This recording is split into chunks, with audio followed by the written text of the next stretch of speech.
साथियों, आज हम शेयर बाजार में फंडामेंटल्स और इंडेक्स मैनेजमेंट इनका आपस में क्या संबंध है और ये संबंध क्या है और इसे हम कैसे समझते हैं, इसके विषय में आपसे कुछ चर्चा करते हैं। साथियों, आज से लगभग 30 वर्ष पहले जब मुझे शेयर मार्केट की जानकारी हुई, क्योंकि मैं फाइनेंस का व्यक्ति था, मैंने ढेर सारी किताबें पढ़ी, पूरी समझने की कोशिश की और शेयर मार्केट में निवेश किया। लेकिन जब शेयर मार्केट को निकट से जानने और समझने की कोशिश की तो ऐसा लगा कि किताबों में पढ़ा हुआ बहुत कुछ इस मार्केट में पूरी तरह से एप्लीकेबल नहीं होता। यहां पर अगर हम चार्ट की बात करें तो हिस्ट्री 100% रिपीट नहीं होती। हाँ, कुछ अनुमान लगा सकते हैं और अनुमान लगाने के लिए हमें कम से कम चार्ट को 6 महीने या 6 महीने से अधिक का चार्ट देखना, समझना और उसके पीछे का जो खेल है वो समझना होता है। साथियों, चार्ट से हम अधिकतर उसके प्राइस और वॉल्यूम, इसके अंतर्गत जो डिमांड और सप्लाई है उसे जानने और समझने की कोशिश करते हैं और आने वाले समय का प्रेडिक्शन करते हैं, पूर्वानुमान करते हैं। साथियों, अपनी बात समझाने से पहले यहां हम निफ्टी का उदाहरण लेते हैं। साथियों, आप जानते हैं कि नेशनल स्टॉक एक्सचेंज का निफ्टी एक इंडेक्स है और इस इंडेक्स में लगभग सभी सेक्टर्स के जो चुनिंदा शेयर हैं, लीडर स्टॉक हैं, उनको कुछ पॉइंट्स के आधार पर इस इंडेक्स में रखते हैं। तो इन 50 समूहों का जो शेयरों का जो इंडेक्स है उसे निफ्टी 50 कहते हैं। और साथियों, इस इंडेक्स में जो परिवर्तन होता है ऊपर जाने का या नीचे जाने का, हम ऐसा मानते, जानते और समझते हैं कि ये एक तरह से बाजार को रिप्रेजेंट करता है। ऊपर जाने का अर्थ यह है कि बाजार में तेजी और नीचे जाने का अर्थ यह है कि बाजार में मंदी। साथियों, बाजार में यही 50 कंपनियां नहीं, हजारों कंपनियां हैं हर सेक्टर की। लेकिन एक ये सूचक है और कुछ हद तक ठीक भी है। लेकिन साथियों, जब इस इंडेक्स में किसी भी कंपनी के शेयर्स को शामिल करते हैं तो उसका एक इसमें वेटेज होता है और इस वेटेज का भी खेल होता है। जिसका वेटेज सबसे अधिक होता है वो इस निफ्टी के इंडेक्स को सबसे ज्यादा प्रभावित करता है। तो साथियों, आज इस निफ्टी इंडेक्स को उदाहरण लेते हुए पूरी चर्चा में हम इसको रेफरेंस के तौर पर, संदर्भ के तौर पर हम बात करेंगे। साथियों, ये जो शेयर मार्केट है, कई बार हमने इस बात को कहा कि अगर हम देखें तो तमाम कंपनियों का 45% से लेकर के और 50% तक औसतन इन कंपनियों के शेयर्स जो हैं वो प्रमोटर के पास होते हैं। बाकी जो 50% शेष है उसमें से 30% से अधिक FII, DII, म्यूचुअल फंड्स ऐसे बड़े निवेशकों के पास होते हैं जो हजार और 10-10 हजार करोड़ का फंड लेकर के बैठते हैं। इनके पास पूरी एक टीम होती है जिसमें फाइनेंशियल एनालिस्ट होते हैं और उनका काम यही है कि बाजार को समझना, उन्हें प्रेडिक्ट करना और उसके अनुसार निवेश करना। और जिन व्यक्तियों ने उनके फंड्स में कंट्रीब्यूट किया है उनको अधिक से अधिक लाभ प्रदान करना। साथियों, ये जो छोटे रिटेल निवेशक हैं ये 10 से 15% के अंतर्गत आते हैं। तो हम ये कह सकते हैं कि जो सबसे ज्यादा प्रभावित होते हैं इस खेल में वो छोटे रिटेल निवेशक ही प्रभावित होते हैं। साथियों, शायद आप जानते होंगे, जब आप किसी कंपनी के फंडामेंटल्स की एनालिसिस करते, उनके फाइनेंशियल स्टेटमेंट देखते हैं, उनकी बैलेंस शीट देखते हैं, उनके तमाम रेशियो देखते हैं, उनका कैश इनफ्लो आउटफ्लो देखते हैं, आप कहाँ देखते हैं? आप उनके क्वार्टरली रिजल्ट से देखते हैं। आपको कब पता लगता है? जब उनके क्वार्टरली रिजल्ट्स पब्लिश होते हैं। लेकिन साथियों, ये जो हजारों करोड़, दसियों हजार करोड़ लेकर के ये फंड हाउसेज के जो एनालिस्ट बैठे हुए हैं, इन्हें शायद बहुत पहले पता लग जाता है, क्योंकि ये ग्राउंड पे जाकर के उसके विषय में पता करने की कोशिश करते हैं। कई बार तो देखा गया कि जो बातें कई महीनों बाद लोगों को पता होती है, अखबारों को पता होती है, सरकार को पता होती है, शायद उसकी आहट इन बड़े बिग प्लेयर्स को बहुत पहले से हो जाती है और उस पर ये अमल करना शुरू कर देते हैं। तो साथियों, अगर आप समझे कि आप चार्ट देख करके या कंपनी के रिजल्ट्स देख करके आप समझते हैं कि आप सबसे पहले व्यक्ति हैं जिसको ये मालूम हुआ, तो शायद आप ठीक नहीं हैं। आपकी जानकारी बहुत पुरानी हो चुकी है और जो जानकारी थी उसका मार्केट पर प्रभाव पड़ चुका है। दूसरे शब्दों में कहें तो आपको लेट पता लगता है, तब तक बहुत कुछ बदल चुका होता है। साथियों, ये जो गेम प्लान है, ये गेम प्लान सबसे पहले इंडेक्स में दिखता है। अगर आप निफ्टी की बात करें तो यहां कई इंडेक्स हैं, मेटल के, ऑटो के, एफएमसीजी के और कई अन्य। उनमें भी उस सेक्टर की जो चुनिंदा निश्चित कंपनियां हैं उनको इंडेक्स में शामिल करते हैं और हम ये समझते हैं कि किसी सेक्टर का जो इंडेक्स है उस सेक्टर को रिप्रेजेंट करता है। साथियों, हम जब चार्ट देखते हैं और चार्ट पर आने वाले वॉल्यूम और उसके प्राइस के ट्रेंड को देखते हैं और हम रेजिस्टेंस और सपोर्ट ये आइडेंटिफाई करते हैं, तो आप ये समझिए कि ये 100% आपका अनुमान जो है वो 100% ठीक हो भी सकता है, नहीं भी हो सकता है। क्योंकि जिस चार्ट को हम देखते हैं वहां कई एनालिस्ट हैं, वो उस चार्ट को देखते रहते हैं।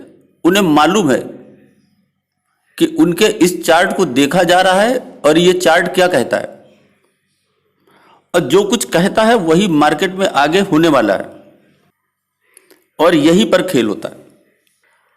सदैव आपको जो दिखता है वो 100% नहीं होता, हां उसकी संभावना अधिक होती है। क्योंकि चार्ट बनाता कौन है साथियों? ये जो चार्ट में वॉल्यूम और रेट आते हैं ये सब यही बिग प्लेयर्स बनाते हैं। अगर मार्केट में डिमांड थोड़ी कम है, उन्हें चार्ट से लग रहा है, उन्हें व्यवसाय से लग रहा है, उन्हें डेटा से लग रहा है, और बल्क में अगर वो सेल के लिए ओपन मार्केट में डालते हैं तो आप ये तय मानिए कि बड़े बड़े सपोर्ट टूट जाते हैं और जो वो करना चाहते हैं वो हो जाता है और चार्ट बन जाता है। तो चार्ट बनाता कौन है? यही सब बड़े खिलाड़ी बनाते हैं। तो साथियों, चार्ट जो है, जो उससे आप रिजल्ट निकालते हैं, उसकी 100% गारंटी आप बिल्कुल, हाँ थोड़ा बहुत हो सकता है, लेकिन इसके लिए आपको लंबी अवधि देखनी पड़ेगी, कम से कम 6 महीने और 1 साल। और चार्ट के पीछे क्या है, इसे बहुत कुछ जानना और समझना होगा, और उसे जानने और समझने के बाद आपको एक्शन लेना होगा। आप किसी चार्ट पर 100% आधारित होकर के आप कोई निर्णय नहीं ले सकते।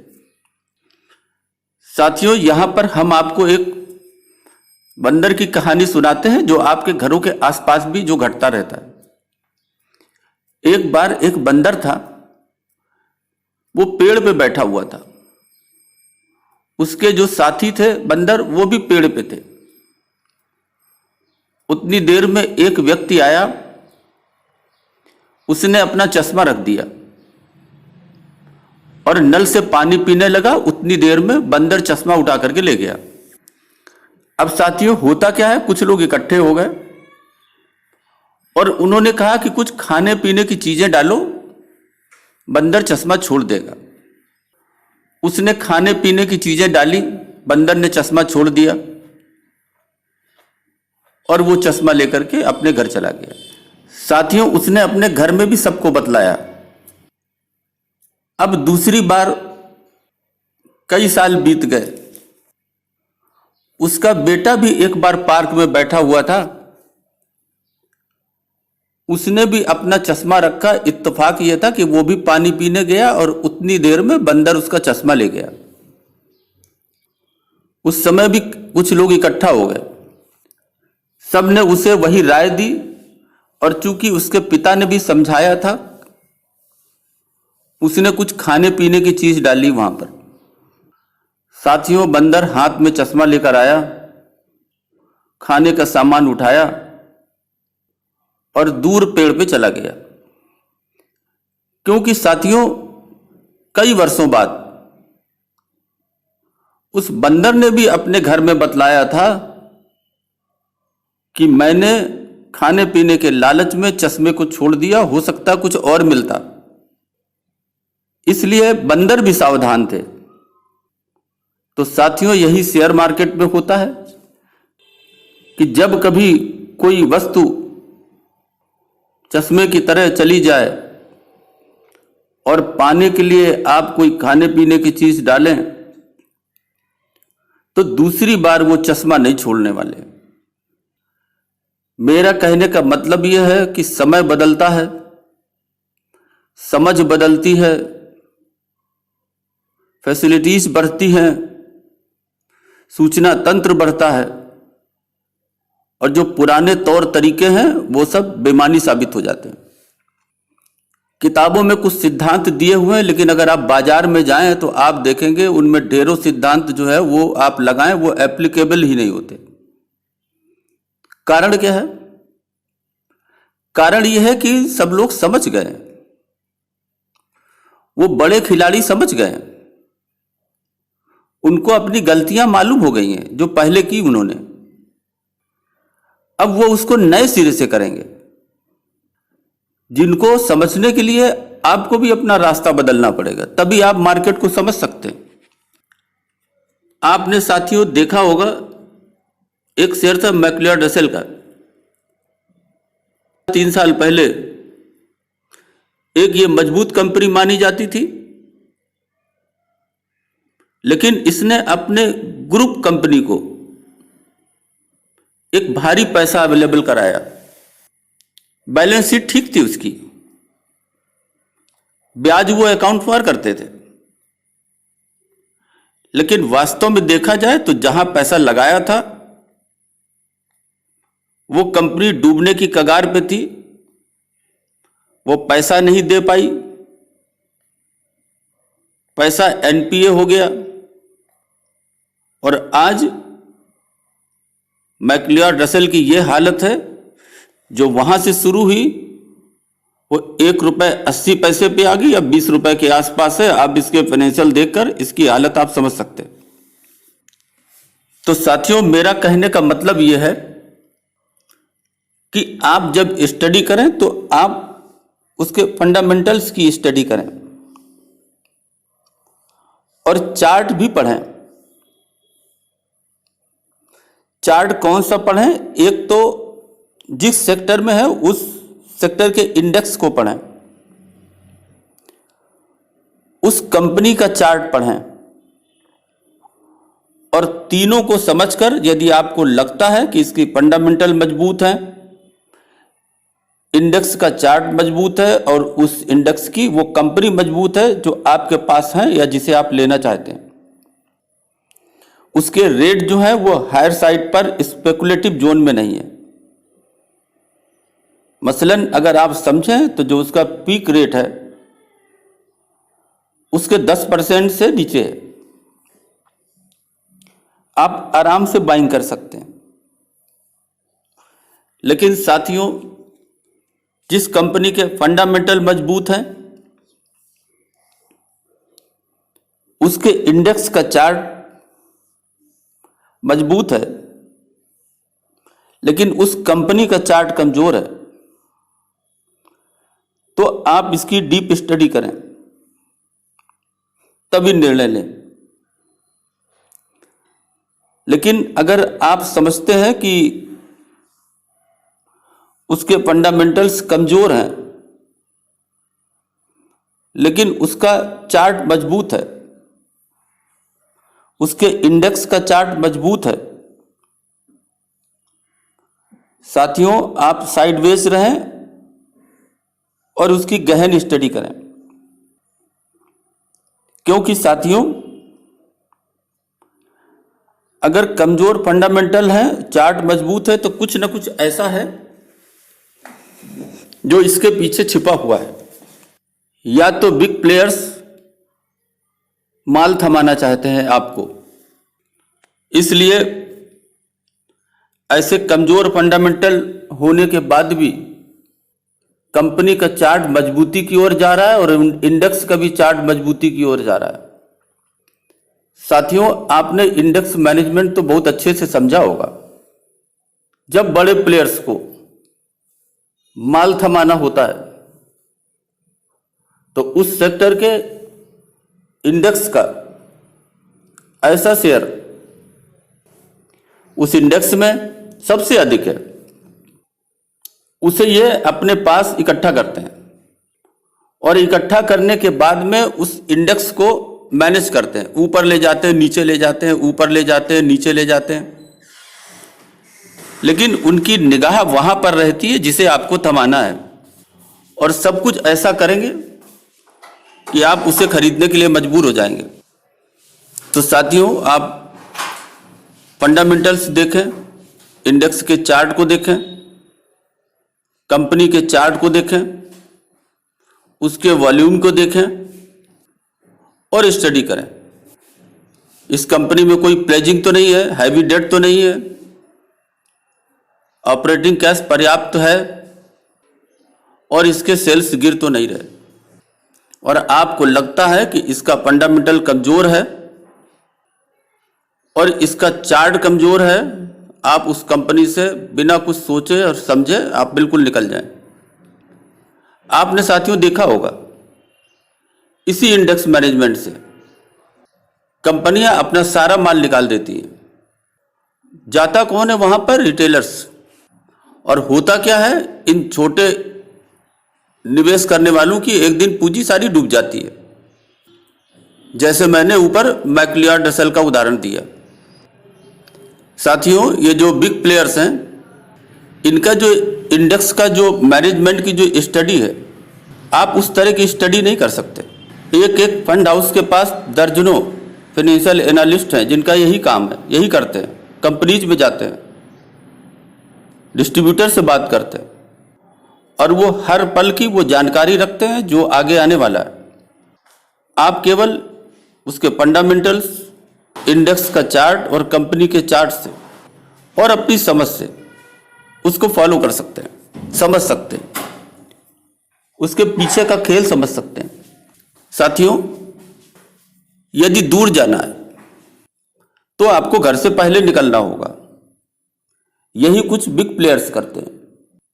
जो आने वाला है उसका पूरा पूर्वानुमान होता है और उसके हिसाब से वो चल पड़ते हैं।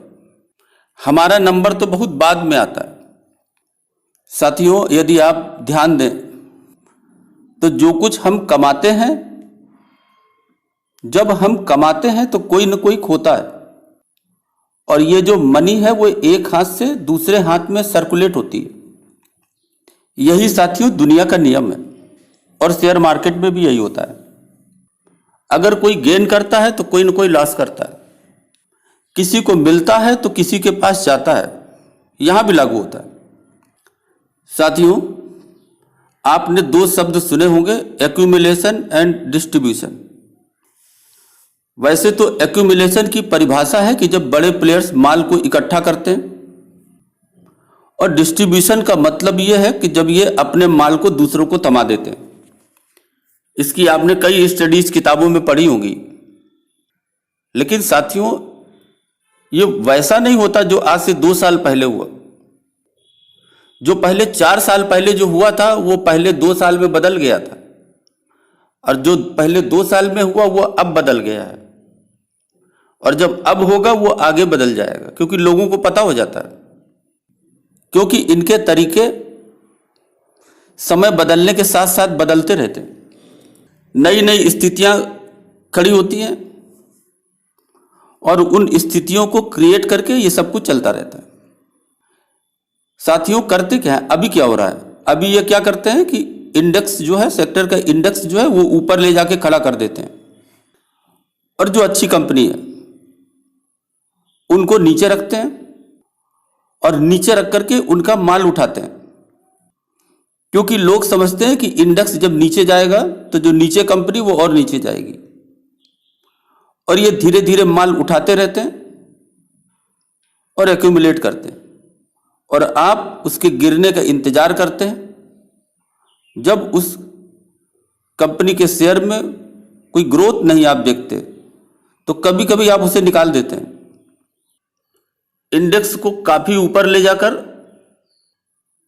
जब उसे नीचे लाते हैं तो लोगों में घबराहट बढ़ जाती है कि ये और नीचे जाएगा, और कभी कभी जाता भी है।